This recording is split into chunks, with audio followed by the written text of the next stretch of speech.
kondisi 1256 itu kondisi Palestina kembali damai. Jadi sempat ada interupsi sejak pasukan salib kurang lebih 85 tahun. Setelah itu kembali normal lagi, orang Yahudi maupun Nasrani punya akses untuk datang ke Al-Quds. Ya. Jadi hoax yang disebarkan dulu pernah ada ketika pasukan salib berbondong-bondong datang ke Palestina. Nah, itu tidak ada. Kalaupun ada, sangat kecil jumlahnya. Sampai dengan masa Turki Utsmani juga terjaga. Jadi orang Yahudi, orang Nasrani boleh datang ke Yerusalem, tidak pernah ada larangan. Satu-satunya larangan adalah mereka tidak boleh membeli tanah di sana dan tidak boleh mengubah komposisi demografi. Kenapa diputus ininya? Rekamannya mau direkam terus atau enggak?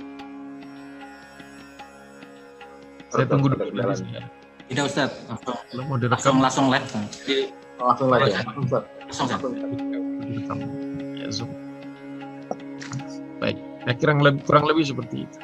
Nah, beberapa fenomena penting yang perlu kita bahas, tidak perlu dibahas mendalam, tapi fenomena yang perlu kita ketahui itu adalah tahun 1791, akhir abad ke-18, di seluruh wilayah yang dikuasai oleh Rusia itu terjadi pogrom massal, ya, terjadi lokalisasi. Jadi orang-orang Yahudi ditempatkan di satu zona yang disebut dengan Cherta Osdelosti, atau di dalam bahasa Inggris dikenal sebagai Pelsatum.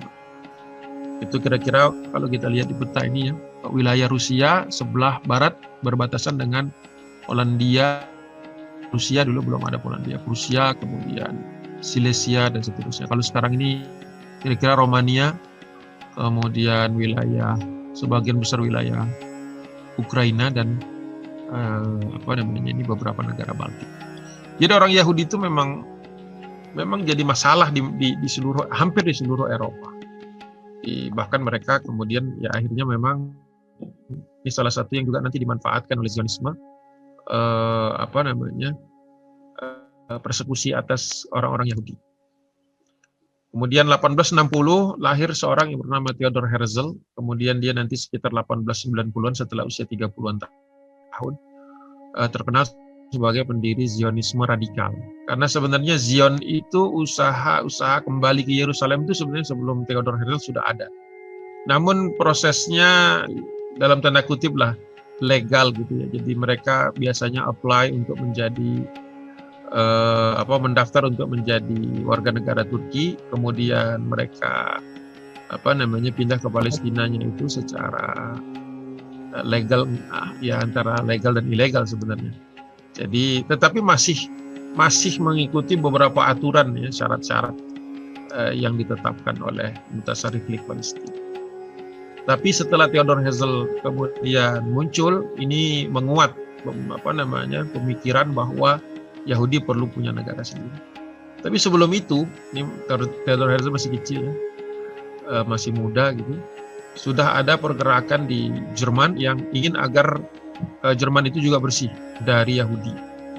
Jadi dari tahun 1879 ada orang yang namanya Wilhelm Marr, itu menyusun buku yang namanya Der Weg. Der Weg ini the way ya, petunjuk jalan lah untuk kemenangan orang-orang Jerman atas orang-orang Juden. Juden itu ungkapan orang Jerman untuk bangsa Yahudi, jalan menuju kemenangan. Jadi Wilhelm Marr itu kemudian dijadikan ikon oleh orang-orang Israel sekarang sebagai bukti. Jadi mencoba mereka membuktikan kalau Yahudi ini memang ingin dibinasakan. Jadi pantas kalau mereka punya negara sendiri. Ini disebut sebagai titik awal, titik nol dari antisemitik. Dan antisemitik ini menjadi sebuah alat politik yang sangat bagus. Di Amerika, orang tidak berani melawan Israel, tidak berani bersuara, tapi akhir-akhir ini mulai berani. Alhamdulillah. Tapi antisemitik ini masih sangat efektif. Politisi yang ingin mengkritisi Israel, ingin mengaudit bantuan-bantuan Amerika ke Israel itu selalu dicap antisemit. Biasanya kalau sudah dicap antisemit itu kemudian karir politiknya jatuh, lalu dia artis hilang dari peredaran, film-filmnya ditarik dan lain sebagainya. Jadi orang Amerika di dikondisikan sedemikian rupa dengan program antisemit. Padahal kita tahu itu kan antisemit itu kan sebenarnya tidak pas juga secara istilah, karena Sem itu adalah anak Nabi Nuh alaihissalam, salah satu anak Nabi Nuh yang selamat. Dan Sem itu juga kemudian menjadi bapak bagi bangsa yang sekarang hampir seluruh bangsa yang tinggal di Timur Tengah. Jadi sebenarnya bangsa Arab juga kaum muslimin, bangsa Arab yang muslim itu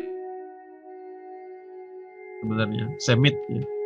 Jadi antisemitik ini memang sebuah istilah yang dibajak oleh orang-orang Israel, seolah-olah semua orang yang anti-Israel antisemit, padahal secara etimologi tidak benar.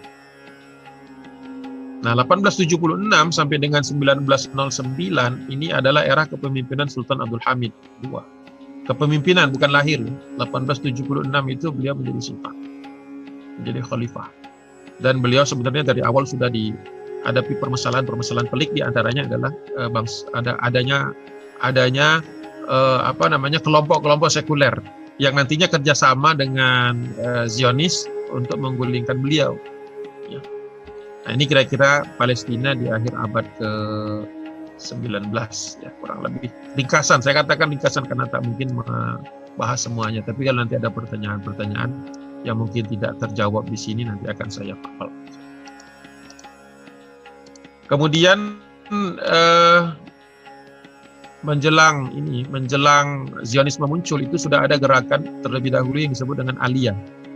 Aliyah ini adalah upaya memindahkan orang-orang Yahudi dari Eropa ke Palestina.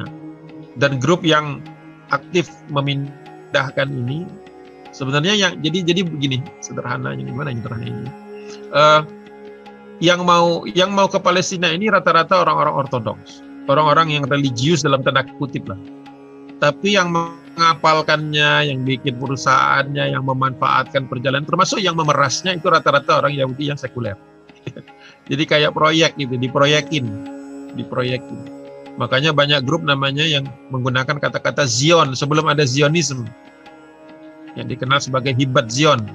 Orang-orang yang ingin kembali ke Yerusalem, karena Zion itu identik dengan Yerusalem atau kota Al-Quds yang kita kenal. Nah, 1882 sudah ada migrasi pertama. Ya. Nah, ketika mulai banyak imigrasi, dan ini juga berarti banyaknya pejabat-pejabat korup. Ya, jadi kita perlu juga introspeksi bahwa Palestina di akhir abad ke-19 itu juga banyak pejabat yang tutup mata, terima uang, sehingga banyak migrasi ini ya sebenarnya secara prinsip tidak boleh.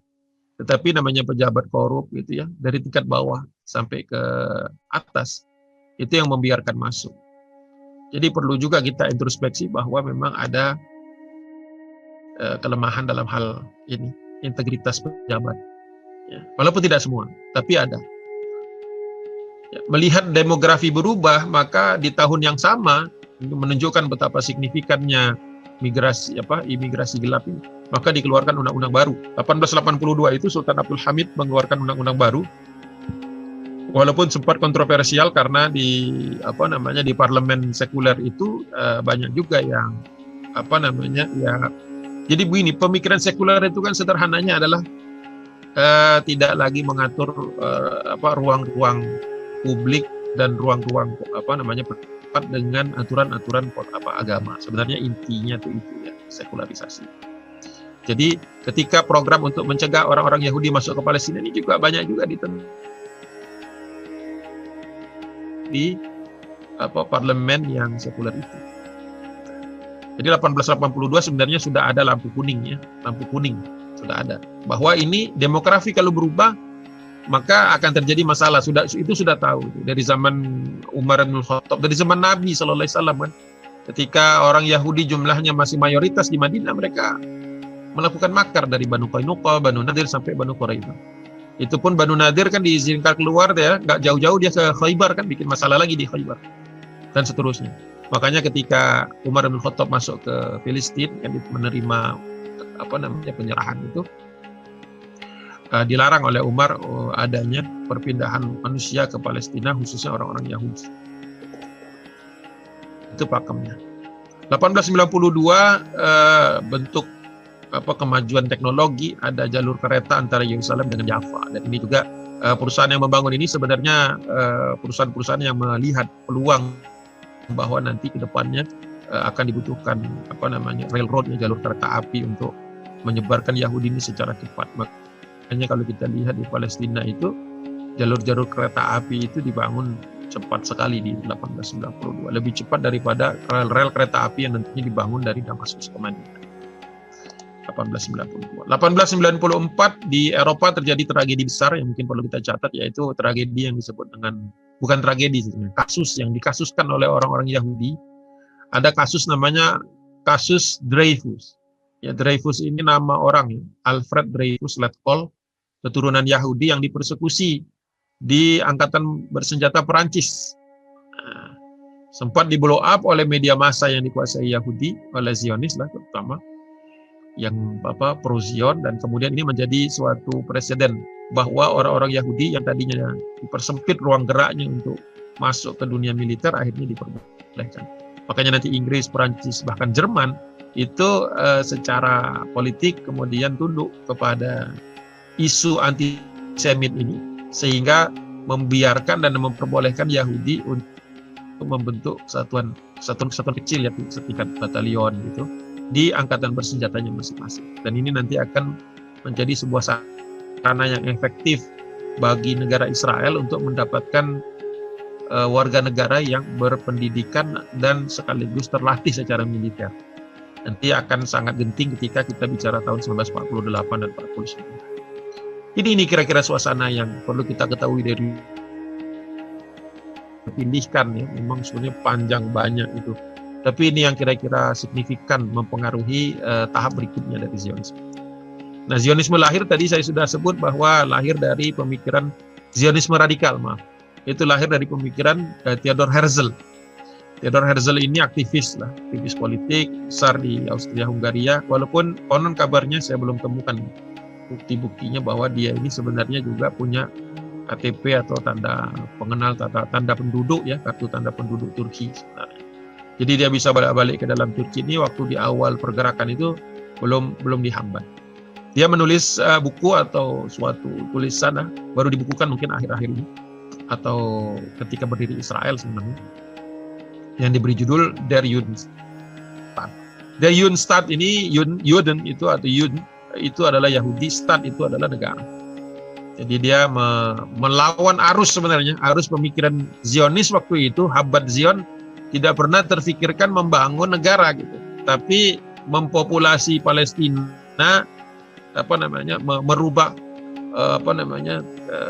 merubah struktur populasi lah ya, demografi secara perlahan. Nah, kata Theodor Herzl, kita tidak bisa perlahan, kita harus cepat. Maka keluarlah konsep bahwa memiliki negara. Ya, dulu masih banyak yang skeptis, apa benar Yahudi sudah bisa punya negara sendiri? Masih ada perdebatan di kalangan orang-orang pemikir-pemikir baik sekuler maupun ortodoks. Namun akhirnya memang lebih banyak didukung oleh Yahudi sekuler, karena mereka melihat peluang bahwa Israel nanti akan menjadi negara yang bisa mengakses sumber daya yang ada di Timur Tengah. Ya. Minyak juga sudah mulai sedikit demi sedikit dieksplorasi. Jadi memang daya tariknya sebenarnya ekonomi. Maka kemudian didukung oleh Yahudi-Yahudi yang memang diaspora, yang memang sudah banyak menyebar sesuai dengan sejarahnya, baik di Amerika Serikat maupun di Inggris, Perancis, bahkan di Rusia. Jadi banyak yang mendukung. Dengan dukungan finansial ini, karena kita tahu juga perbankan waktu itu, sebagaimana penelitian Henry Ford di dalam bukunya itu, The International Jew ya. Saya punyanya itu yang 4 jilid jadi satu buku ini. Saya stop sharing dulu. Mudah-mudahan saya di-highlight, jadi nanti kalau Bapak tunjukin ini bisa dicek semua. Gini. Ini bukunya nih. Bagus juga kalau dibaca, dicari. Ini buku Henry Ford. Dia ini kan yang mendirikan perusahaan Ford Automobil ya, yang menghasilkan mobil-mobil yang lucu-lucu itu, yang model T yang kemudian laris karena murah dan kemudian menjadikan orang Amerika jadi tergila-gila dengan mobil, dan kemudian menjadi simbol kemerdekaan, kemerdekaan dalam tanda kutip, kebebasan untuk kemana-mana. Nah, Henry Ford ini pernah mengalami trauma ketika mencari kapital, mencari pinjaman modal untuk mengembangkan perusahaannya.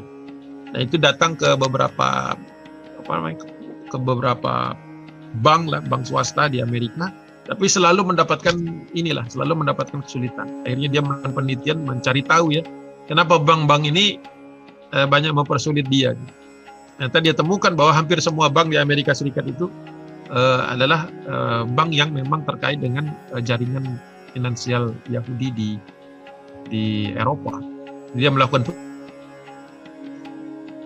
terdiri dari 4 jilid dan kemudian mungkin sekitar 200 halaman lebih. Dia totalnya 900 halaman, tapi aslinya buku-buku kecil. Hasil dari penelitian dia terhadap perbankan, dan dia kemudian menelusuri bahwa memang Yahudi ini sudah bermain di 2 kaki terus. Waktu perang Amerika Serikat ingin merdeka dari Inggris 1776 ya, sampai dia kesel mungkin dia telusuri sampai ke belakangnya, karena waktu itu data-datanya masih belum disembunyikan. Itu kemudian dia temukan bahwa di pihak Amerika dan maupun di pihak Inggris itu ya ada Yahudinya. Kemudian nanti perang Utara Selatan Amerika Serikat perbudakan juga seperti itu. Seterus sampai ke perang Napoleon, dia teliti sampai perang Crimea dan seterusnya. Termasuk perang dunia pertama nanti kita bahas. Ini saya rekomend untuk dibaca kalau ada yang tertarik untuk mendalaminya. Pengantar lah paling tidak buku itu. Kalau mau yang lebih mendalam lagi itu bukunya Dr. Finkelstein itu yang The Holocaust Industry, kemudian Method and Madness, banyaklah buku-bukunya, nanti aja terakhir aja kalau perlu, supaya kita tidak terdisrupsi dari kajian. Jadi begitu. Nah, dengan dana yang kuat ini didukung oleh perbankan Yahudi, ini kemudian Theodor Herzl masih mencoba. Ya, waktu itu dia sebenarnya berselisih paham dengan keluarga Rothschild. Ya, Rothschild ini adalah keluarga Yahudi yang cukup besar berpengaruh waktu itu di Inggris. Bisa disebut sebagai kepala dari Zionis dunia. Itu masih didesak untuk mendekati Sultan. Jadi dengan bermodalkan kurang lebih 150 juta pound sterling, itu mendatangi Sultan Abdul Hamid II. Jalurnya itu lewat duta besar Jerman untuk Turki Utsmani. Dia menawarkan untuk menutup neraca defisit dan kemudian hutang-hutang Turki Utsmani dengan syarat di Palestina dibuka untuk imigrasi Yahudi. Tetap dalam konteks waktu itu di bawah Turki Utsmani. Jadi Theodor Herzl juga waktu itu agak sedikit kalah lah dengan para Zionis yang lebih tua dari dia, the elder Zionis. Namun ternyata ditolak tentu saja. Ya. Ketika ditolak, kemudian Herzl kemudian berargumentasi dan memenangkan beberapa argumen dengan para elder, sehingga dia katakan kalau kita tidak bisa beli dari Sultan, maka kita harus rebut dari dia. Jadi naik level tuh. Di tahun yang sama 1896-97 ya, kurang lebih satu tahun kurang lebih. Kemudian muncul dia memprakarsai bahwa Kongres Zionis ini harus bulat ini. Maka diadakanlah kongres pertama di Basel di Swiss, dan dia kemudian mendapatkan panggung utama. Sebenarnya juga ada cerita di belakang cerita bahwa Kongres Zionis pertama itu diatur ya yang hadir gitu. Karena waktu itu banyak juga yang tidak sepakat dengan cara radikalnya Theodor Herzl. Tapi dia punya tukang pukul, ya, saya sebut nama tukang pukul. Grunenbaum itu ada orang yang punya banyak nama, ya, Johannes Grunenbaum. Itu orang yang memaksa hibat Zion yang lain untuk ikut serta di dalam radikalisme ini, proyek radikalisme Zionis. Jadi yang bisa disuap, yang bisa dirayu, diajak ikut gitu ya. Bagi yang masih melawan, ya itu banyak juga yang dihabisi. Jadi ada proses di mana Kongres Zionis itu menjadi penguatan atas pemikiran Theodor Herzl. Gitu. Jadi bukan kongres dalam rangka mendengar pandangan-pandangan. Jadi banyak juga orang-orang Yahudi hibat Zion yang masih ingin cara-cara soft itu dihabisi, baik secara politik maupun dihabisi, dibunuh. Makanya Kongres Zionis pertama itu sukses mengantarkan Theodor Herzl menjadi pemimpinnya dengan pidatonya bahwa dalam 50 tahun dengan kekuatan kita sekarang kita bisa mendirikan negara untuk Yahudi. Belum ada nama Israel. Belum ada Eretz Israel, itu belum ada. Itu di kemudian hari. Jadi kesimpulan dari Kongres Zionis ini adalah kemenangan Yahudi liberal dan sekuler atas memanfaatkan derita Yahudi di Eropa, yang sebagian besar yang menderita itu adalah Yahudi Ortodoks. Jadi antitesisnya di situ. Kalau Yahudi-Yahudi yang sekuler, itu mereka dekat dengan raja, punya perusahaan, punya kekuasaan, punya dana. Ya. Jadi sedikit mereka itu yang dianiaya sebenarnya. Yang dianiaya paling banyak adalah mereka yang Gentile, yang Yahudi-Yahudi bawahan, Yahudi-Yahudi Ortodoks. Nah, sebagian Yahudi Ortodoks walaupun tidak ikut Kongres Zionis bisa melihat bahwa ini sebuah proyek yang nanti mengatasnamakan mereka. Itu akhir-akhir ini 2020-an kan kita melihat kembali suara mereka di New York, di Washington, di London, di Paris ya. Mereka muncul bahwa Israel itu bukan representasi seluruh Ortodoks Yahudi Ortodoks. Ini sejarah yang ratusan tahun kalau kita mau melihat. Inilah yang banyak digandeng juga oleh aktivis kemanusiaan Palestina, termasuk Dr. Finkelstein itu yang sangat vokal mengkritik Israel habis-habisan, ya. Dan termasuk juga mempengaruhi Haaretz itu surat kabar tertua di Israel yang selalu kontra terhadap pemerintahan Israel. Nah itu nanti boleh dieksplorasi kalau ada yang mau nanya di situ. Ya jadi tidak satu macam dia bentuknya.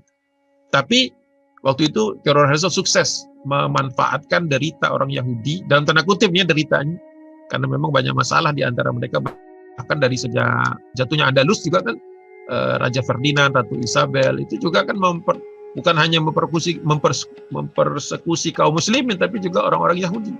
Makanya yang Yahudi banyak yang hijrah juga keluar dari Andalus gitu. Banyak yang ke Maroko, ke Aljazair, bahkan ada yang ke Turki. Jadi seperti itu. Mudah-mudahan Bapak dan Ibu masih cukup fokus untuk mengikutinya. Masih agak lama dikit.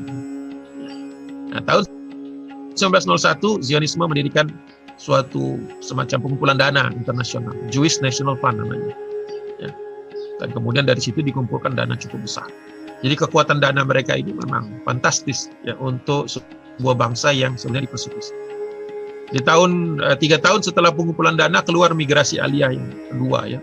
Aliyah pertama tadi sudah kita sebut ya, Aliyah kedua muncul, tapi waktu itu sudah mulai radikal, sudah mulai berani menyerang kampung-kampung kaum muslimin waktu itu. Ini salah satu poin penting yang perlu kita perhatikan.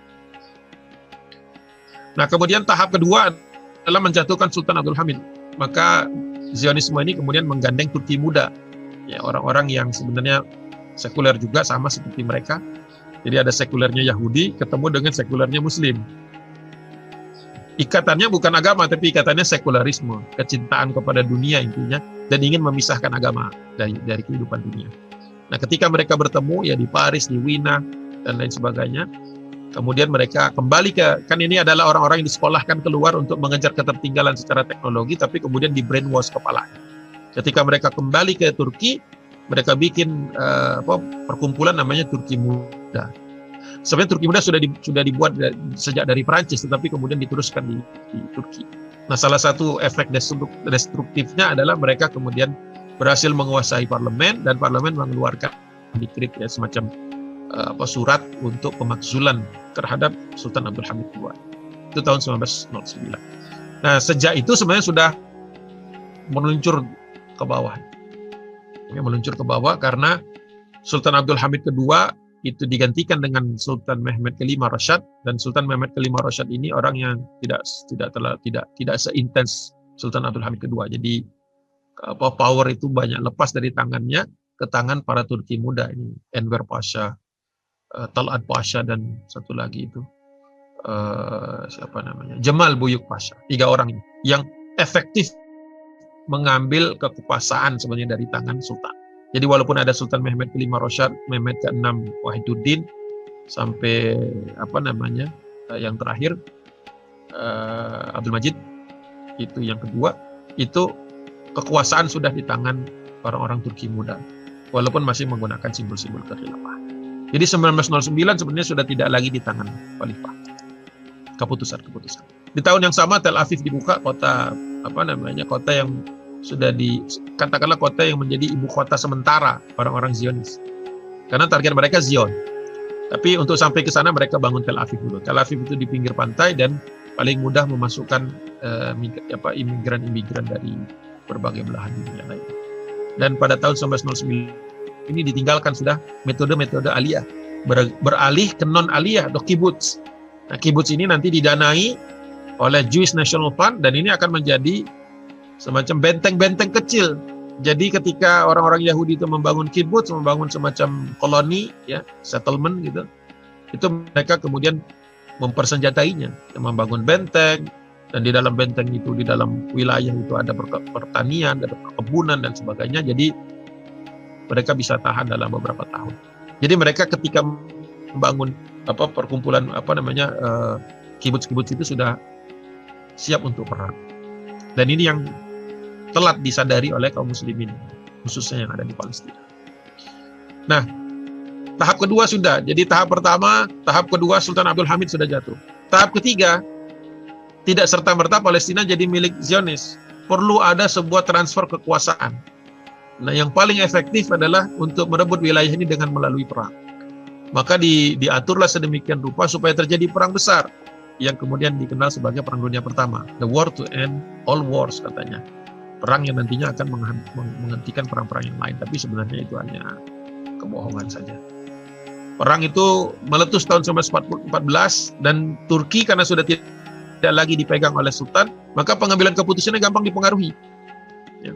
Nah, waktu itu Yahudi yang ada di Jerman, yang ada di Austria, Hungaria dan sebagainya, Prusia sebenarnya, itu sudah mulai melakukan lobby kepada orang-orang yang melalui negara, ya, lobby antara G2G kepada kepada Turki dengan menyatakan bahwa kalau Turki ikut serta membantu Jerman, Austria dan Hungaria berperang, maka Turki akan mendapatkan, kalau menang perang itu nanti akan dibagi wilayah-wilayah yang pernah lepas, termasuk yang waktu itu dijanjikan adalah Yunani.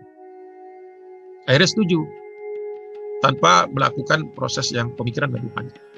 Ternyata memang perang ini sudah dibandari, ya, oleh beberapa perbankan Yahudi. Nah, di antaranya memang waktu itu ketika Perang Dunia Pertama itu pecah, maka dana itu semuanya dialihkan ke pihak sekutu, Inggris, Prancis dan Rusia. Awalnya hanya 3 negara itu, disebut Triple Entente. Nah, kemudian ditambah di kemudian hari Italia dan kemudian muncul di belakang Amerika Serikat. Amerika Serikat itu menjelang akhir tahun terakhir 1918 atau 17 itu baru muncul. Tapi Perang Dunia ke-1 ini efektif untuk masuk ke tahap ketiga. Tahap ketiga itu adalah melepaskan Palestina dari Turki Utsmani. Selama Sultan Abdul Hamid kedua masih hidup, itu tidak akan mungkin dia bisa melakukannya. Sultan Abdul Hamid terkenal orang yang zuhud, ya. Dalam arti dia tidak perlu dana, walaupun sebenarnya perlu juga secara pemerintahan, memang terseok-seok pemerintahan itu. Tetapi dia tidak tega dan tidak mau melepaskan Palestina hanya untuk mendapatkan uang untuk mengatasi krisis ekonomi. Ya. Nah, 1916, singkat cerita, 2 tahun setelah Perang Dunia Pertama dimulai, itu Inggris dan Perancis sudah melihat bahwa Turki ini akan kalah dan sudah melakukan suatu perjanjian rahasia disebut dengan perjanjian Sykes-Picot, di mana nanti wilayah bekas kepemimpinan Turki Utsmani di Timur Tengah sudah dibagi-bagi. Kalau pada saat Perang Dunia Pertama itu kan Mesir memang sudah diduduki oleh Inggris, Mesir dan Sudan. Nah, tinggal lagi wilayah di Timur Tengah, termasuk wilayah Hijaz, Yaman, Asir, Hijaz, Palestina, ya, Filistin. Filistin itu sebenarnya aslinya sampai ke wilayah di sebelah timur Sungai Yordan, ya, termasuk Yordan. Kemudian Irak dan Kuwait sampai ke Qatar itu nanti menjadi wilayahnya Inggris. Kemudian Perancis mendapatkan Suriah, Lebanon dan sebagian wilayah Turki bagian timur. Dan kemudian ada satu lagi negara Armenia yang didukung untuk supaya memberontak, makanya ada kasus Armenia itu. Nanti mereka akan diberikan wilayah yang luas sekali seperti di gambar itu. Itu 1916, ya, Perang Dunia Pertama belum selesai. 1917 semakin mendekati kenyataan karena 1917 itu Turki Utsmani menempatkan pasukan terbaiknya di Palestina karena tahu bahwa serangan itu akan datang dari Mesir, dan Mesir sebelum bisa sampai ke Turki pasti lewat Palestina dulu. Maka pasukan terbaik diletakkan di situ. Perang 2 kali, Gaza ke-1, Gaza kedua, Gaza pertama itu bulan Maret, Gaza kedua itu bulan April, itu Turki masih bisa melawan Inggris dengan kekuatan yang lebih besar itu. Ada pesawat terbang, sudah ada tank baja, angkatan laut Inggris masih yang terbaik di dunia, tapi Palestina masih bisa bertahan di Gaza, karena pintunya itu di Gaza. Sampai kemudian dilakukan perubahan, pergantian kepemimpinan, dan didatangkan pasukan dalam jumlah yang besar, baru tanggal 1 November, Turki Utsmani bisa dikalahkan di Gaza. Mundur ke ke Yafa, kemudian mundur lagi sampai kemudian meninggalkan Palestina secara seluruh. Baru tanggal 2 November, 1 hari setelah kekalahan di Gaza, keluar deklarasi Balfour. Deklarasi Balfour ini adalah juga plan B-nya Zionism, karena mereka punya banyak antek di pemerintahan Inggris ya, terutama di parlemen Inggris, karena Inggris itu kan monarki konstitusional, jadi ada kerajaannya, ada juga parlemennya. Nah, salah satu orang yang diandalkan waktu itu adalah menteri luar negerinya, Arthur James Balfour, makanya menggunakan istilah Balfour Declaration atau deklarasi Balfour. Dan kemudian itu sama saja sebenarnya memberikan janji kepada pemimpin Zionis Inggris, sebenarnya mewakili dunia, Lord Rothschild bacanya, bukan Rothschild ya, Rothschild, tameng merah ya, itu simbol dari Zionisme, awal Zionisme, itu kemudian diberikan hak. Maret 1920 kita tahu waktu itu juga setelah Perang Dunia Pertama berakhir ya, Inggris juga menang karena dibantu oleh pemberontakan Arab ya, disebut dengan The Great Arab Revolt atau Thawrah Al-Arabiyah Al-Kubra, dikenalnya seperti itu, dipimpin oleh Hussein bin Ali, Syarif Kota Mekah dan Madinah. Sebenarnya dia dulu jadi Syarif Kota Mekah itu diangkat oleh Sultan Abdul Hamid II, tapi mungkin lupa, yang namanya orang memberontak biasanya lupa. Nah, ini kemudian ditipu juga oleh Inggris ya, sehingga waktu itu yang tadinya dia dijanjikan kerajaan Arab dari Mekah sampai ke Damaskus, ternyata dia dibiarkan lepas begitu saja. Ya, sempat mengklaim sebagai raja Arab di Suriah, di Damaskus, tapi kemudian kita tahu jika bangsa-bangsa memberikan mandat atas Palestina dan wilayah lainnya kepada Inggris dan kemudian kepada Perancis juga. Tiga bangsa-bangsa ini suatu badan negara yang dibentuk oleh pemenang Perang Dunia Pertama yang nantinya menjelma menjadi PBB ya, United Nations. Sebelum ada PBB ada namanya The League of Nations. Kemudian Juli 1920 Faisal, anak dari Hussein bin Ali, itu kemudian diusir, dikalahkan, diperangi oleh Perancis, sehingga dia kemudian menjadi raja Irak. Dan anak-anaknya yang lain, Abdullah jadi raja Yordan, kemudian Ali sempat jadi raja Hijaz sebelum dikalahkan oleh Abdul Aziz bin Saud dari kerajaan Najd. Belum ada kerajaan Saudi. Nah, ini perang ketiga di di Gaza, November tanggal 1, tanggal 2 kemudian keluar deklarasi Balfour, yang kalau kita lihat kalimat-kalimatnya itu menunjukkan bahwa Inggris mendukung penuh ya. Kita lihat di sini di paragraf kedua ini, His Majesty's Government, jadi kerajaan ya, kerajaan dari Inggris waktu itu dan parlemennya juga, view with favor the establishment in Palestine of a national home, istilahnya mereka itu. Sangat mendukung atau memihak kepada pendirian di Palestina sebuah national home ya. Jadi sebuah negara bagaikan rumah bagi for the Jewish people, untuk seluruh masyarakat Yahudi, terutama di Inggris. Karena ini kan ditujukan kepada di atas ini Dear Lord Rothschild. Jadi diberikan kepada Lord Rothschild sebagai pemimpin Yahudi Inggris dan dunia. Dan kemudian kalau kita lihat di kalimat berikutnya, ini juga dukungan penuh tanpa syarat. And will use their best endeavors to facilitate the achievement of this object. Dan akan mengerahkan segala macam sumber daya untuk mewujudkan tujuan ini. Nah, kemudian kalimat berikutnya ini adalah kalimat lepas tangannya Inggris. Secara sejarah ini pelepasan tangan, cuci tangan nih. Dia katakan, it being clearly understood ya.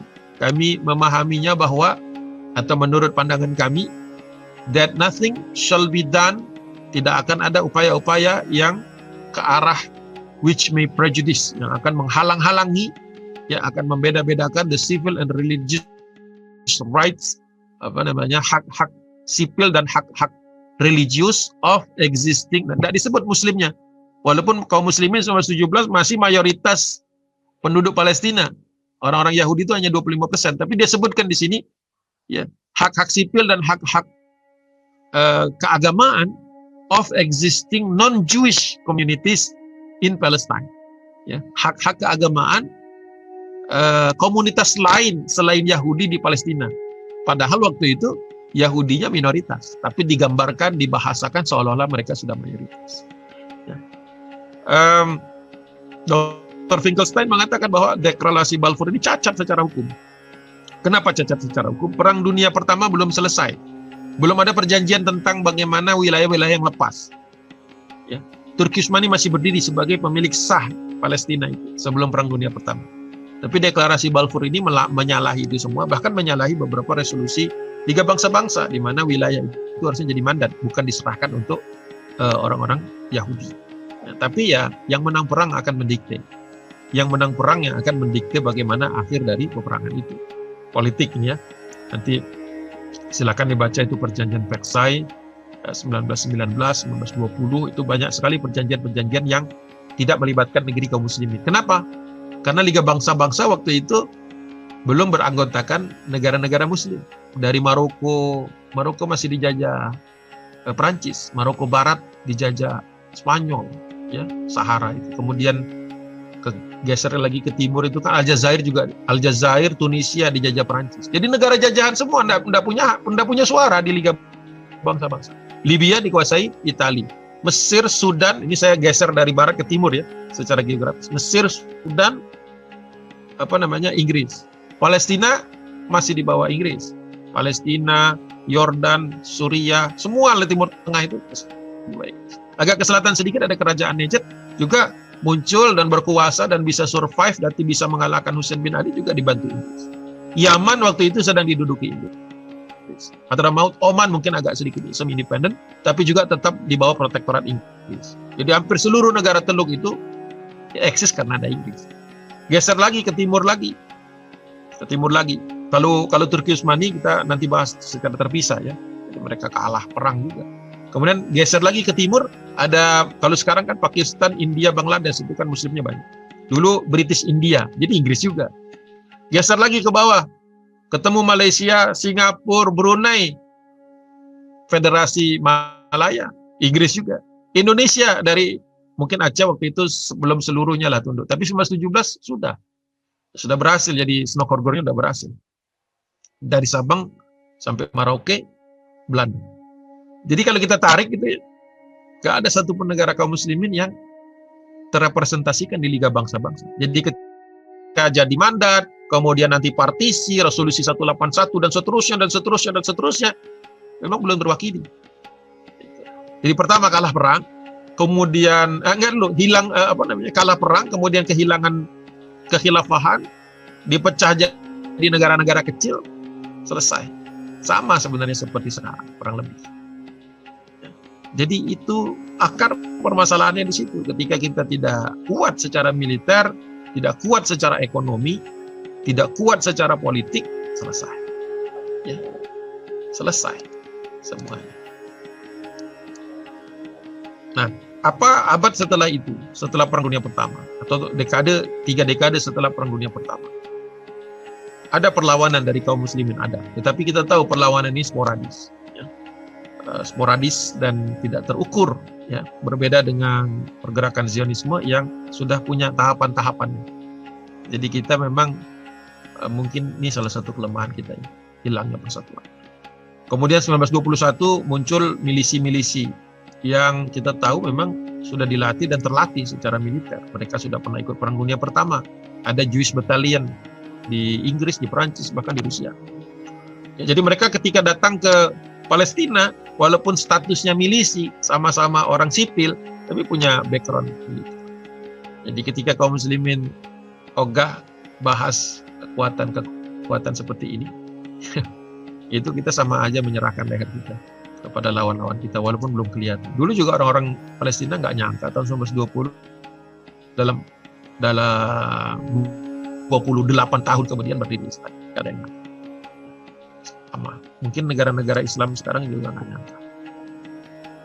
1921 Churchill kemudian mengusulkan supaya Transjordan, mereka juga mungkin malu lah ya kepada Hussein bin Ali sudah bantu mereka memberontak, kemudian nggak dapat apa-apa. Akhirnya diputuskan oleh Inggris bahwa Palestina yang tadinya luas itu dibagi dua.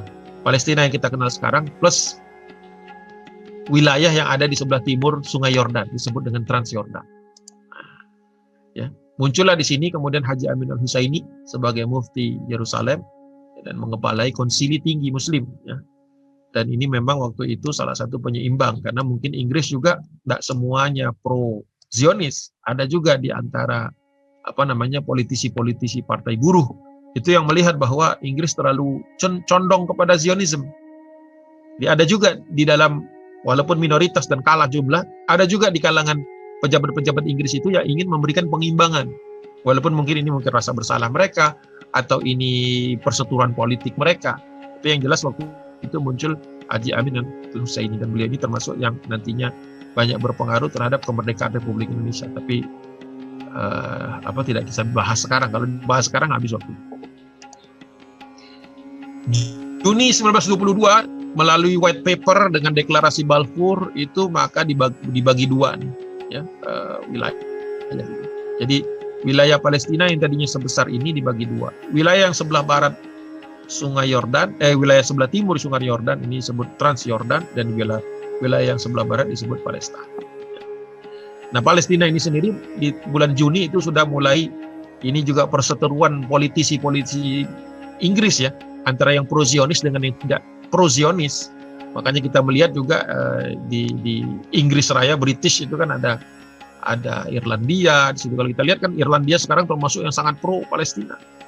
Ya, Wales, Skotlandia itu juga sedikit banyak lebih pro kepada Palestina ketimbang Inggrisnya sendiri, Englandnya sendiri. Ya. Jadi pada waktu itu terjadi pertarungan juga di belakang. Ada beberapa kali saya lihat diangkat di beberapa buku, bahkan diangkat jadi film gitu ya, jadi basis dari film-film yang menggambarkan bahwa Inggris di tahun-tahun ini terbelah. Ya, terbelah politiknya itu terbelah antara yang maunya adil kepada bangsa Arab dan bangsa Palestina dan Yahudi, tapi ada juga yang lebih dominan adalah yang pro kepada Zionisme. Jadi kita perlu tahu juga itu. Nah, Haji Amin al-Husaini nantinya akan menjadi salah seorang pendorong kebangkitan perlawanan secara militer karena secara politik waktu itu mengalami kesulitan karena Inggris lebih dominan tadi. Nggak mungkin menunggu Inggris pro kepada bangsa Palestina. Terlalu lama dan prosesnya lebih cepat diantisipasi oleh Zionisme. Nah, terjadi peristiwa yang tidak kalah dahsyatnya. Ini juga yang menyebabkan, jadi sempat ada di tahun 20-an itu orang-orang Palestina yang berharap Turki Utsmani itu bisa bangkit lagi dan kemudian merebut kembali Suriah, Lebanon, Palestina. Jadi masih ada di dalam benak sebagian orang itu bahwa termasuk Haji Amin al-Husaini sangat berharap Turki Utsmani itu bangkit. Tapi kita tahu Zionisme punya banyak plan gitu. Nah, salah satu plannya adalah tadi mensupport orang yang namanya Mustafa Kemal. Tapi ada dua sisinya. Sisi pertama, Mustafa Kemal itu memang seorang pahlawan dalam tanda kutip, karena dia waktu itu muncul sebagai seterunya Sultan Mehmed ke-6 Wahiduddin. Mehmed ke-6 ini lebih cenderung ikut polanya Inggris dan Perancis sebagai yang menang perang. Ya, untuk mempertahankan Turki Utsmani, sedangkan Mustafa Kemal melihat bahwa Turki Utsmani sudah tidak bisa dipertahankan lagi. Maka dia mengambil posisi sebagai perlawanan sehingga pecah perang yang dikenal dalam sejarah Republik Turki sebagai Kurtuluş Savaşı. Ini sebuah perang yang kalau di Indonesia itu kayak perang kemerdekaan.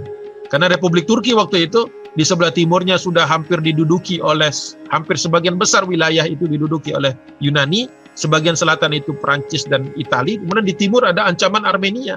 Armenia ini mau menghabisi Turki sampai ke Ankara. Jadi pilihannya waktu itu kalau diam hancur. Tidak ada Republik Turki sekarang. Ya. Ini juga sudut pandang kita untuk memahami bahwa kenapa orang-orang sekuler itu sangat mendewakan Mustafa Kemal. Di waktu yang sangat pendek, 1919 sampai 1921, Mustafa Kemal itu bisa mengalahkan Armenia di timur. Untung Rusia lagi sibuk dengan revolusi Bolshevik. Ya. Kalau tidak itu mungkin di timur nggak berhasil. Ya. Kemudian berhasil di timur, kemudian lobby negosiasi dengan Suriah. Suriah keluar dari Turki, tapi Turki terpaksa harus mengakui Suriah. Perancis di Suriah.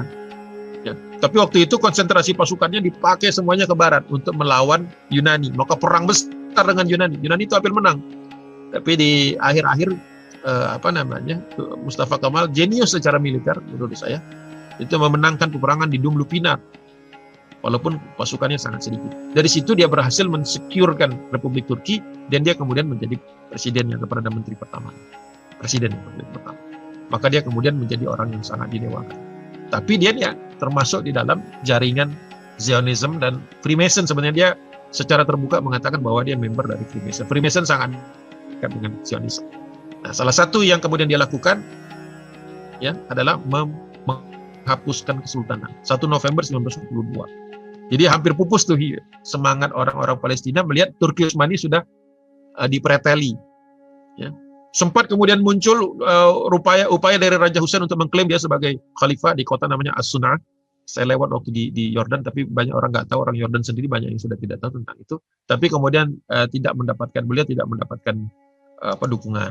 Ya, pemberontak mungkin dicurigai oleh semua orang. Ya.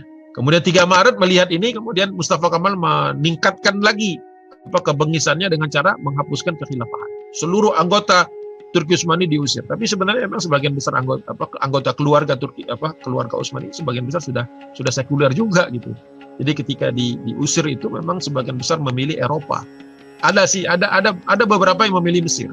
Tapi Mesir juga waktu itu sudah sekuler seperti Eropa sebenarnya. Lifestyle-nya ya, walaupun ada Al-Azhar dan lain sebagainya. Jadi seperti itu. Jadi memang tahun 20-an ini jarang dibahas. Ini derita kemalangan yang luar biasa. 1926 upaya dari Emir waktu itu belum jadi sultan, belum jadi raja ya. Emir Abdul Aziz bin Saud sudah raja juga, tapi raja dari Najd. Dia baru saja berhasil menguasai Mekah, Taif, Madinah dan Jeddah terakhirnya. Mengusir anak tertua dari Husain bin Ali, namanya Ali bin Husain bin Ali. Jadi kemudian keluarga besar Husain bin Ali ini ngumpul semua di Yordan, termasuk nanti dari Irak juga banyak yang dikudeta, Mesir, Suriah juga dikudeta. Jadi ngumpul di Yordan. Nah, kemudian wilayah ini digabungkan oleh Abdul Aziz bin Saud menjadi kerajaan Najd dan kerajaan Hijaz. Belum jadi Saudi. Nanti tahun 26 itulah kemudian ketika dia mengklaim menjadi khalifah, kemudian ditekan sama Inggris sehingga kemudian klaim itu hanya beberapa pekan. Nah, karena tidak ada lagi tokoh yang disegani di dunia Islam. Husain bin Ali punya cacatnya, kemudian Abdul Aziz bin Saud juga waktu itu. Walaupun nanti dia punya anak namanya Faisal itu yang sangat pro pembebasan Palestina, tapi kita bahasnya nggak bisa sekarang. Tidak ada lagi tokoh yang bisa melanjutkan kekhilafahan ini, maka muncul Kongres Khilafah ya, di Kairo. Di Kairo, kenapa? Ada ambisi Raja Fuad ya, waktu itu mau jadi khalifah. Jadi ini raja-raja ini semuanya berebut ya. Raja Hussein, Raja Abdul Aziz, Raja Fuad, nanti ada raja-raja lagi beberapa orang, tapi semuanya kandas. Karena apa? Semuanya naik waktu itu atau dijaga oleh Inggris. Maka Kongres Khilafah di Kairo deadlock. Tidak ada keputusan yang berarti. Dilakukan konferensi lagi di Mekah 1926, tapi kembali ditekan oleh Inggris dan kemudian bubar. Akhirnya setelah Mei 1926, satu-satunya pembicaraan tentang kekhilafahan hanya di India. Di India, tapi India juga kurang legitimasinya, bukan bangsa Arab dalam secara kesukuan ya waktu itu.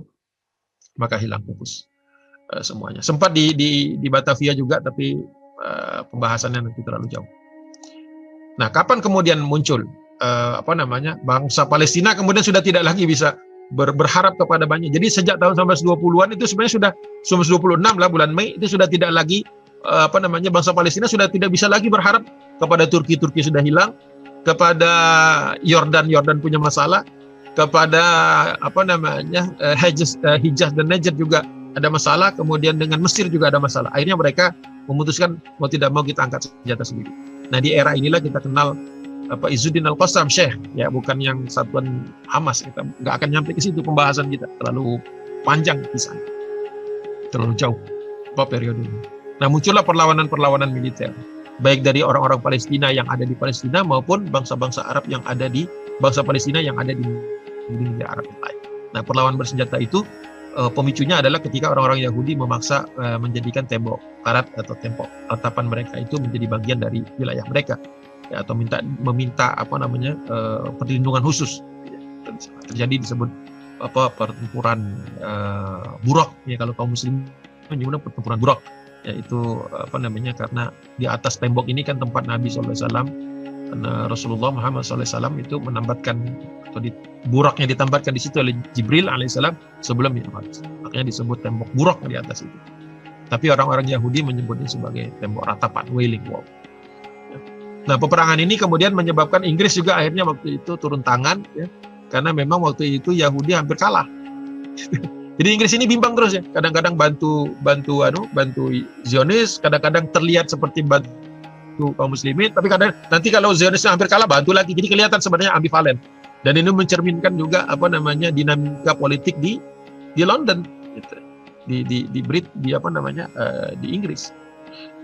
Jadi kalau mau dapat gambaran lengkap memang bacaannya perlu luas.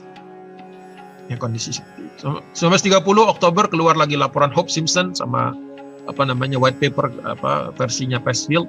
Ini memutuskan tidak boleh ada lagi. Ini yang bikin ribut ini kata mereka. Ini kelihatan bagus lagi nih, kelihatan. Bahwa yang bikin ribut ini adalah semakin banyaknya Yahudi lah. Itu juga udah bilang dari kemarin itu masalahnya. Inggris ini aneh gitu. Ya, bukan aneh sih. Ya itu konsekuensi mereka dikangkangi sama Yahudi. Jadi sempat muncul tetapi memang tidak cukup kuat karena memang secara pemerintahan dan kemudian dukungan kepada Zionis itu memang sangat tinggi. Sampai di tahun ini, mohon maaf saya balikan dulu. Sampai dengan tahun 1930 kondisinya dari sudut pandang Yahudi, dari sudut pandang Zionis, Turki Utsmani sudah hilang, ya kan? Kemudian Palestina sudah jadi mandat Inggris. Imigrasi dibuka besar, kadang-kadang ditutup, kadang-kadang dibuka, lebih sering dibuka. Ditutup juga mereka menyelundupkan orang-orang. Tapi masih saja perimbangan populasi atau demografi itu masih kaum muslimin bangsa Arab itu masih sekitar 75%. Orang-orang Yahudi masih 25%. Jadi seolah-olah program itu gagal. Karena tidak cukup banyak orang Yahudi yang mau pindah ke Palestina. Ya, kembali saya ingatkan bahwa yang sekuler nggak mau ke Palestina duluan. Ya untuk apa mereka pindah? Di Paris mereka kaya, di London mereka kaya. Ya. Yang dibutuhkan ini kan istilahnya umpan dulu kan. Yang diperlukan ini orang-orang masyarakat yang nothing tulus. Gitu. Kalau mereka kan punya bisnis, punya empire, punya bank, gitu ya. Nggak mau mereka berangkat duluan. Maka waktu itu terfikirkan bagaimana caranya agar orang-orang Yahudi ortodoks yang sebagian besar ortodoks itu mau pindah ke Palestina. Mereka ini kan di kalangan Yahudi sendiri dianggap yang keras kepala. Jadi orang sekuler itu selalu komplain terhadap Yahudi ortodoks bahwa mereka ini keras kepala. Orang ortodoks mengatakan orang-orang sekuler ini nggak murni Yahudinya. Siapa yang menang di antara dua itu? Yang sekuler. Kenapa? Mereka punya uang, punya kekuasaan. Maka dicarilah potensi masalah kedua. Ternyata Perang Dunia ke-1 belum cukup kuat. Perang Dunia ke-1 outputnya hanya Palestina lepas dari Turki. Dan hilangnya Turki Utsmani itu sudah pukulan besar untuk kaum muslimin. Tapi mereka perlu kasus besar lagi.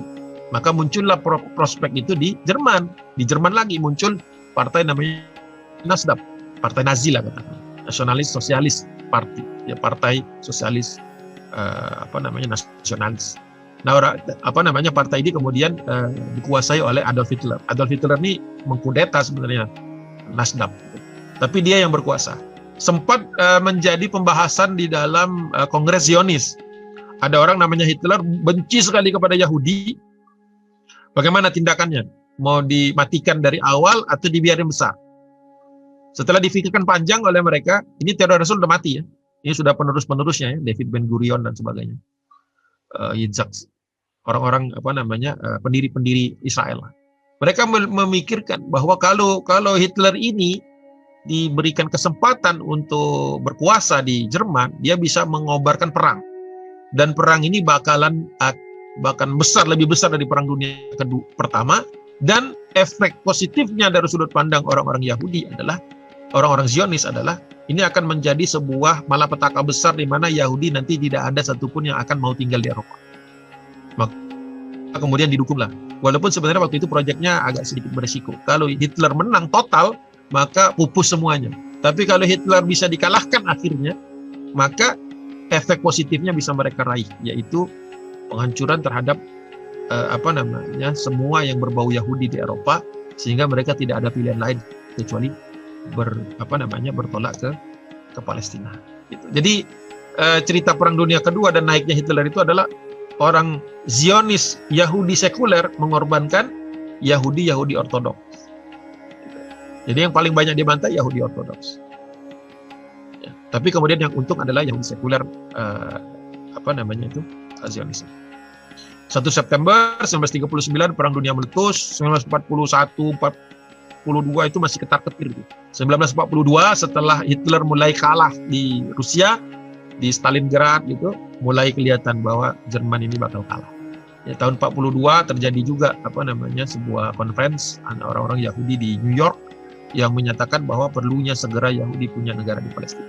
Tapi belum cukup waktu itu. 42 perlu sampai 45 Perang Dunia Kedua berakhir, ditemukan kamp-kamp konsentrasi oleh orang Yahudi, banyak yang dibunuh. Tidak sebanyak klaim mereka, tapi kemudian inilah yang menyebabkan mereka akhirnya eksodus.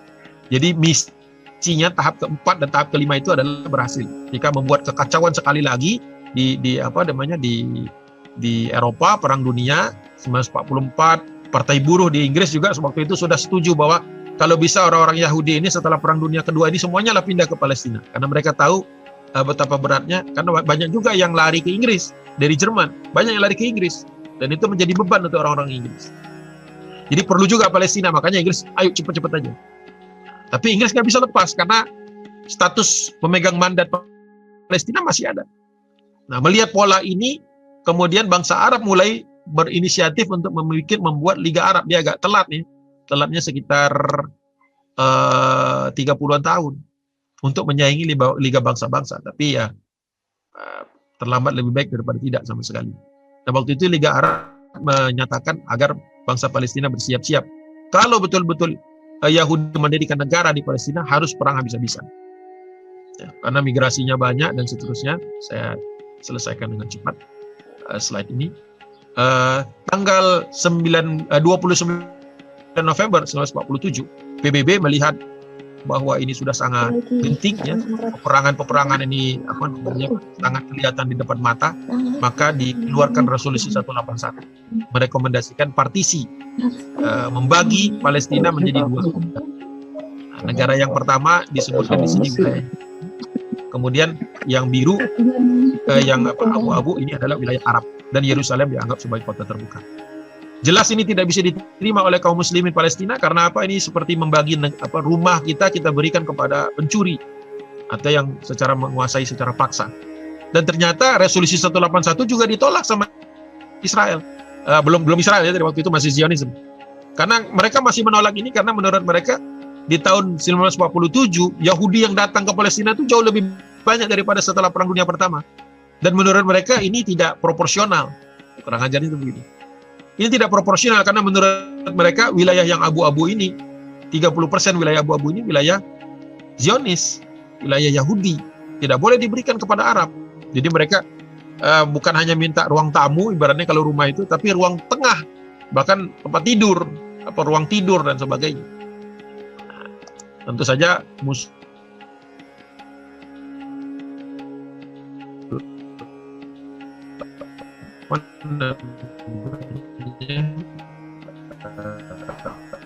penolakan dan kemudian ini menjadi peperangan, maka waktu itu orang-orang Yahudi, Inggris meninggalkan negara Israel ketika Palestina statusnya masih asas dijajah atau masih dikuasai oleh negara lain, maka Palestina. Tanggalnya dipilih 14 Mei 1948. Inggris meninggalkan Palestina secara resmi di tanggal itu jam 11.30 siang. Kemudian jam 4 sorenya di tanggal yang sama berdiri negara Israel. Diproklamirkan oleh David Ben Gurion yang berdiri di foto ini, di bawah di foto ini dia berdiri, ya, di museum di Tel Aviv. Museum Tel Aviv waktu itu mereka mendirikan. Nah, pada hari yang sama orang-orang Arab Palestina, ya Muslim Palestina tidak cukup cekatan untuk memproklamirkan negara Palestina, ya. Karena mereka selalu merasa bahwa ini Palestina, walaupun mandat Inggris, dan seluruhnya Palestina itu ya milik Palestina, milik, berbagi tentu saja dengan orang-orang Kristen dan Yahudi secara hak untuk ziarah, tetapi mereka memahami bahwa Palestina itu ya milik mereka, tidak pernah lepas. Nah, ketika Inggris meninggalkan, mandat ini kosong beberapa jam. Ngerti politik. Kosong dari jam 11.30 sampai jam berapa? Sampai jam 12 malam. Karena tanggal 14 Mei itu kan berlakunya sampai nanti malam. Mereka mendirikan negara Israel dan kemudian mereka sudah siap. Nah, ketika perang meletus waktu itu, ya, beberapa peperangan sudah siap mereka, beberapa tempat kosong dan sebagainya. Mereka mengklaim mereka yang membesarkan Palestina ini, walaupun kita tahu bahwa mereka itu bersiasat saja. Nah, kemudian meletus tahun 1949, pasukan dari berbagai arah, ya.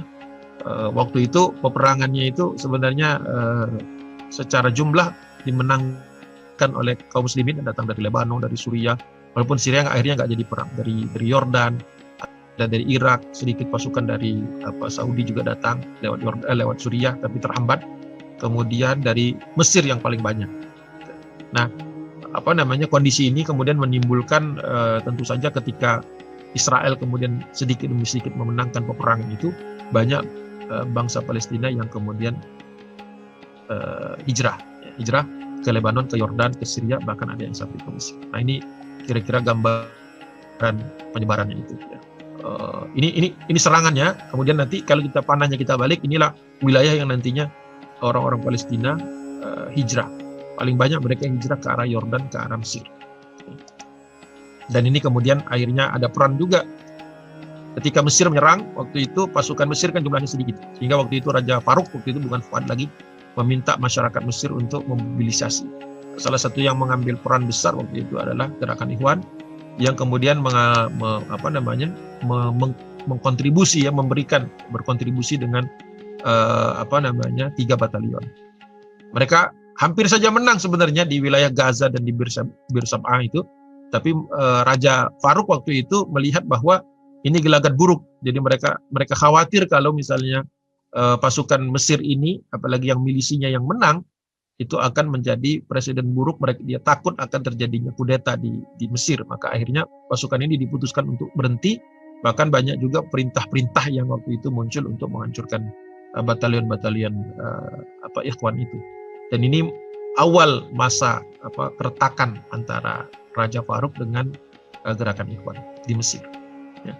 Tapi waktu itu ya sebenarnya juga dari awal Mesir sendiri targetnya itu terbatas, ya, hanya membebaskan wilayah Gaza dan Bir Sab'ah, sedangkan Lebanon juga terbatas. Jadi sebenarnya perang tahun 1949 itu walaupun kelihatannya serangan dari seluruh arah, tapi target-targetnya adalah sangat-sangat terbatas dan targetnya bukan memerdekakan Palestina.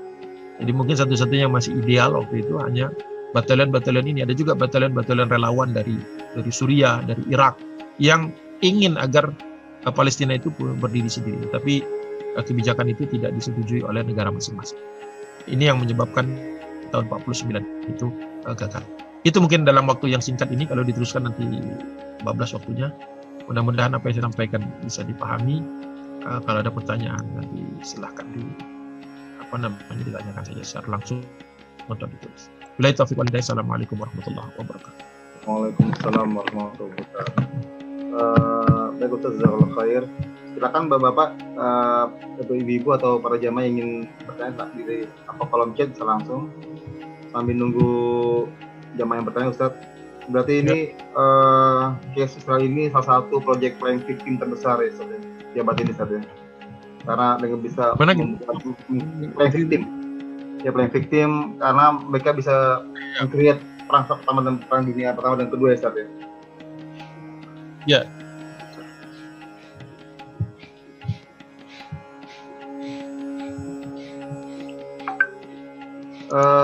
Silakan kalau ada yang ingin bertanya bisa langsung juga di open mic para jamaah. Boleh. Yang sedang online ini tema menarik. karena pembahasannya memang cukup detail dan alhamdulillah Ustadz Agung sudah membuat dalam bentuk slide. Nanti bisa di-share slide-nya ya Ustadz ya? Bisa. Insya Allah.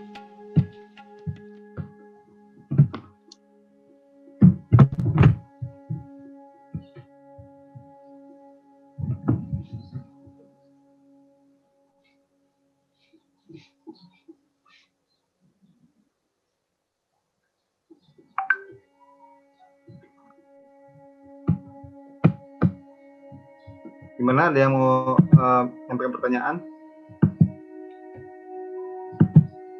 Pak Robito, Pak Ustadz Mukdi, Pak Said, Pak Aris. Ustadz, kalau saya pernah melihat dokumenter itu eksodus orang-orang Yahudi Afrika itu yang dikirim ke Israel itu, jadi sebenarnya dan janjikan tuh sebagai tanah harapan gitu Israel itu. Itu pada dokumenterinya itu, kemudian itu perantangan Mossad ya. Jadi setelah pemerintahan modern Israel ya. Nah sebenarnya saya juga pernah baca artikel. Ya kalau yang kalau operasi mendatangkan, jadi gini, Israel itu kan negara apartheid ya. Memang mereka punya kelas ya, walaupun mereka nggak ngakui.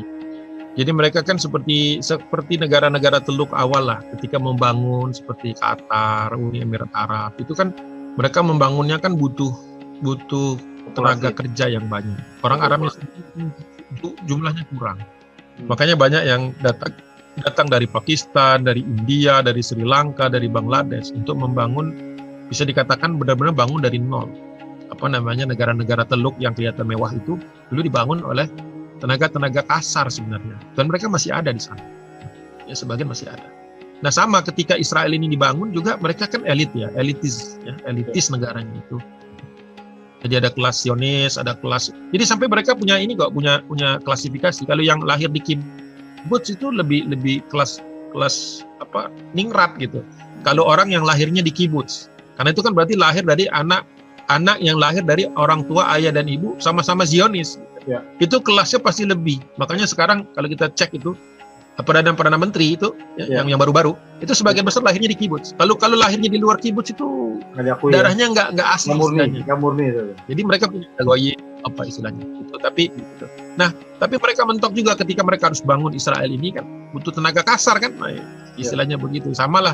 Ya kalau orang ningrat kan nggak mau lah ngerjain hal-hal yang kasar gitu kan, pasti butuh kelas bawah kan, perlu kelas hamba sahaya lah gitu kan, maka dicari. Tapi mereka juga nggak mungkin mengimpor orang Arab, karena itu kan berarti istilahnya sama aja bunuh diri kan, maka dicarilah orang-orang Yahudi yang kira-kira ini kelas bawah. Nah inilah Yahudi dari Ethiopia itu dijebak ya, banyak juga yang dijebak ya, karena mereka dianggap Israel ini negara kayak orang ke Amerika ada American Dream gitu kan, semua orang ke Amerika ingin mewujudkan mimpinya jadi orang hebat, katanya Amerika itu ideal dan sebagainya, walaupun kita tahu nggak seperti itu ya. Nah Israel ini juga bikin begitu, jadi semacam negara idealnya untuk Yahudi, maka berangkatlah mereka ke sana. Nah sekarang kan banyak itu dokumenternya tentang bagaimana mereka hidup di sana itu kayak orang kelas 2 gitu, bahkan mungkin dianggap orang-orang yang Yahudi tapi disebutnya Black Yahud ya, Black Jews gitu disebutnya, itu ya Yahudi hitam. Ya ini kondisinya seperti itu gitu. Jadi ya mereka sendiri sekarang Benjamin Netanyahu itu kan sempat di 2020 atau 2019 menawarkan paket kembali. Dikembaliin lagi kepada di Ethiopia, dan Ethiopia udah dibayar sama Israel untuk nerima kembali Yahudi hitam ini. Istilahnya mereka. Jadi bukan hanya mereka rasis kepada kaum muslimin dan Arab, tapi rasis sesama Yahudi sendiri. Mereka punya kelas itu. Beberapa kali saya sempat ketemu dalam sebuah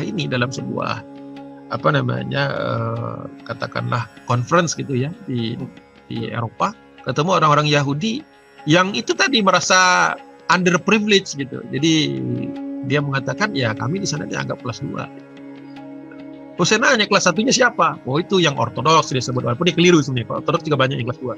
Tapi kalau dia bilang orang-orang yang lahir di kibbutz gitu. Itu saya cari kemudian literaturnya, memang ada pengelasan seperti itu. Jadi adanya kelas-kelas masyarakat. Jadi ya kalau misalnya di Indonesia ada yang pro Israel tuh saya senang tuh, langsung kita kirim ke sana aja. Itu yang pendukung Israel itu langsung dikirim ke sana supaya mereka tahu realitanya gitu. Itu kan udah bukan Yahudi gitu kan, kulitnya sama hitam, yang Yahudi hitam aja mereka begituin, gimana bukan Yahudi dan hitam gitu. Kebayang itu jadi apa di sana gitu, jadi keset gitu, jadi apa gitu kan. Tapi kalau mereka mau ya sudah bagus gitu. Kan lebih baik bersih dari orang-orang seperti itu. Ya, Kalau menurut saya. ya benar. Jadi Kan banyak juga nih yang mendukung Israel. Jadi Dari mesti mana? udah mulai aware nih. Kita mesti aware dengan buying victim gitu ya, menganeksasi gitu kan, mulai kelihatan gitu kan udah ada proyek yang berhasil dari Yahudi itu ya. Iya. Dan ternyata keterlibatan Ikhwan Muslimin juga ini historical, memang mereka sejak awal memperjuangkan Palestina ya, kelihatan sekali. Iya. Bisa Iya itu apa namanya banyak yang sudah dicatat di Ya. bukan hanya dari sumber-sumber Ikhwan saja, kita bisa catat bahwa memang waktu itu batalion-batalion dikirimkan Ikhwan itu sudah sampai hampir. Jadi gini, ada satu ini nih, antum masih ini anak nggak? Masih spotlight anak nggak? Masih ya? Masih ya. Masih ya. Nah ini anak punya peta nih sebelah kiri. Nyata di sebelah kiri. Bentar, saya ganti dulu kameranya. Ya. Nah kelihatan nggak? Ya kelihatan tuh. Ada ya, kelihatan ya? Ya kelihatan. Nah ini panah hitam, panah biru hijau ini itu dari Mesir. Ini utaranya ke arah sini, ini ke arah tangan saya ini utara, yang tunjuk ini ke selatan. Ya. Ini penggambaran apa namanya Palestina di tahun 1948-49. Yang merah-merah ini cube ini. Cube nih apa namanya kayak kotak gitu ya, kubus gitu. Ini menunjukkan apa namanya kibuts. Kebayang ya kibutsnya banyak. Yang hijau-hijau ini adalah konsentrasi perlawanan konsentrasi bangsa Palestina yang mengumpulkan diri dan bersiap melawan. Kalau kita lihat sekilas memang hijau itu jumlahnya lebih sedikit. Ini pakai data yang ya sudah saya cross check lah. Ini seperti ini. Nah, waktu itu Ikhwan itu sudah sampai di sini. Jadi ada satu namanya Beit Degania, Kfar Darom, Degania di utara. Ini Kfar Darom, ada satu Kfar Darom di utara, di selatan. Ini namanya Kfar Darom. Itu yang sudah diserang oleh pasukan reguler Mesir, tentara asli Mesir. Itu 3 minggu nggak putuh-putuh. Padahal semua kampung kecil. Nah, Ikhwan itu waktu 3 hari membereskan kota ini, kampung ini, dan mereka sudah bergerak menuju Asdod, Ashkelon. Nah, disinilah mereka dihajar, disikat dari belakang. Jadi pasukan militer Mesirnya malu gitu, malu. 3 minggu nggak selesai menyerang satu perkebunan kecil gitu ya, tapi dengan milisi batalion milisi ini Ikhwan itu hanya 3 hari saja. Mungkin nggak tahu saya, mungkin keberkahan juga, mungkin juga strategi atau keberanian seperti itu. Nah ini yang disikat habis nih dari belakang. Jadi makanya Mesir hanya dapat Gaza saja waktu itu. Padahal kalau dia mau dia bisa sampai Tel Aviv. Tapi yang takut yang di belakang, Raja Faruknya yang takut. Nanti yang akan jadi pahlawan yang ini nih.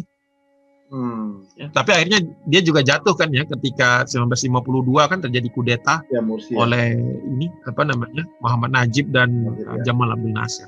Ya. Tapi itu kita bahas ntar aja deh, jangan sekarang. Periode kedua. Ya. Tidak heran ini berarti menjadi tumpah darahnya batalion 3 Ikhwan Muslimin Ustaz ya di Palestina Ustaz ya. Ketika serbu di belakang ya. Ya. Ustaz, Afwan ini ada pertanyaan Ustaz. Pertanyaan ini tentang tembok ratapan nih. Itu apa sih fungsi dan sejarahnya Ustaz? Tembok ratapan Yahudi itu Ustaz. Tembok ratapan. Ya. Tembok ratapan itu Wailing Wall itu ya. Jadi sebenarnya dia merupakan, jadi gini, Yahudi ini kan selalu penasaran dengan masa lalunya, dengan sejarahnya. Nah, sejarahnya itu menyebutkan ketika mereka memberontak melawan Romawi waktu itu. Romawi ya, belum Bizantium, masih Romawi. Ketika mereka memberontak melawan Romawi itu pemberontakan itu cukup luas waktu itu ya, meluas sehingga Romawi mendatangkan kalau nggak salah 3 atau 4 legiun ya. Jadi banyak itu yang didatangkan pasukannya. Sampai kemudian bisa menumpas pemberontakan itu. Nah, salah satu upaya agar pemberontakan tidak berulang waktu itu, maka dihancurkanlah yang mereka kenal. Mereka menyebutnya kuil Nabi Sulaiman, Solomon Temple, ya, kuil Sulaiman. Tetapi kita mengetahui bahwa Nabi Sulaiman itu kan mendirikan masjid, ya, bukan mendirikan kuil, bukan menyembah dirinya, tetapi menyembah Allah. Makanya kita mengenal Masjidil Aqsa gitu ya, sebagai pondasi yang memang sudah didirikan oleh sejak zaman kenabian ya, sebelumnya. Itu walaupun perbedaan pandangan ulama tentang di masa siapa dibangun. Tetapi ada yang mengklaim bahwa di zaman Nabi Sulaiman. Nah, itu dihancurkan oleh Romawi, dihancurkan, diratakan itu. Dan menurut orang-orang Yahudi ini yang tertinggal cuma sepotong dinding itu yang menurut mereka masih orisinil sejak zaman Sulaiman. Tapi ya ini kan perdebatan, debatable juga sebenarnya, karena di zaman Umar bin Khattab itu belum tidak ada pondasi sama sekali, jadi dibangun. Jadi kalau kaum muslimin melihatnya sebagai bangunan yang dibangun atau dipugar oleh Khalifah Umar bin Khattab. Nah, kenapa mereka ingin nangis di situ? Sebenarnya juga di dalam ajaran Taurat Nabi Musa kan ada itu. Bahkan mereka itu kan terlaknat tidak boleh masuk ke wilayah Palestina. Kita lihat di itu Allahumma shalli ala sayyidina Muhammad di surah Al-Maidah ayat ke-24 ya, yang ketika mereka disuruh masuk setelah mereka diselamatkan dari dari kejaran Firaun kan, mereka nyebrang sampai ke Sinai. Nah, kemudian mereka diperintahkan Allah Subhanahu wa taala, ini ketika mereka masih Bani Israel. Nah, diperintahkan Allah Subhanahu wa taala untuk masuk ke wilayah yang nanti mereka akan menjadi tempat mereka, itu Filistin. Memang Allah berikan awalnya itu. Tapi mereka harus melawan bangsa Amalek. Tapi banyak mengatakan bangsa Palestina itu keliru. Bangsa Amalek nih. Di surat Al-Maidah 24 itu. Mereka berkata, A'udzubillahi minasyaitonir rajim. Bismillahirrahmanirrahim. Qalu ya Musa, mereka berkata kepada Musa, wahai Musa, qalu ya Musa lan nadkhulaha abadan madamu fiha. Kami tidak akan berani masuk ke dalam tanah itu selama mereka masih ada di sana. Bangsa yang jabbarin, jadi bangsa yang keras, yang kasar ini yang mereka takut dengannya. Bayangkan itu bangsa yang sudah diselamatkan Allah, tinggal disuruh maju sedikit lagi ya, dalam peperangan yang mereka itu jumlahnya lebih banyak. Mereka takut bahkan pengecut, dan bahkan nggak mau berkorban. Kalimat berikutnya di ayat yang sama, idhab anta wa rabbuka faqatila. Berangkatlah engkau Musa bersama Tuhanmu dan berperanglah kalian berdua. Jadi Allah itu dipersonifikasikan jadi manusia. Idhab anta wa rabbuka faqatila, la-nya yang panjang, yang dual. Faqatila. Terus mereka bagaimana sikapnya? Inna hahuna qa'idun. Kami akan menunggu hasilnya di sini, kira-kira begitu. Kami akan duduk di sini. Qa'idun itu kan orang yang duduk. Makanya kalau di zaman Nabi itu, kalau orang yang malas berperang itu bisa, sebelum dicap munafik itu disebut al-qa'idin, orang yang duduk-duduk gitu. Nongkrong-nongkrong. Seperti itu. Nah, mereka mengatakan itu. Jadi terputuslah mereka hak mereka untuk negeri itu. Makanya kemudian mereka dilaknat Allah SWT, dan setelah itu bahasanya tidak lagi Bani Israel, tapi Yahud. Gitu. Jadi Yahudi itu adalah versi dari, ya sejarahnya panjang sih, Yahuda lah semacam-macam. Kalau mau dijelasin satu sesi sendiri itu benar. Slide tadi kan slide ke-23 ya. Jadi ada 22 slide. Slide tadi yang pagi ini kan saya jelaskan itu mulai dari slide ke-23. Jadi ada 22 slide yang menceritakan dari sejak zaman Nabiullah Ibrahim sampai Nabi Muhammad SAW. Itu cerita tentang gimana status mereka dari Bani Israel jadi Yahudi. Dari Yahudi jadi yang ortodoks itu, dari ortodoks itu kemudian berevolusi muncul yang Zionis itu.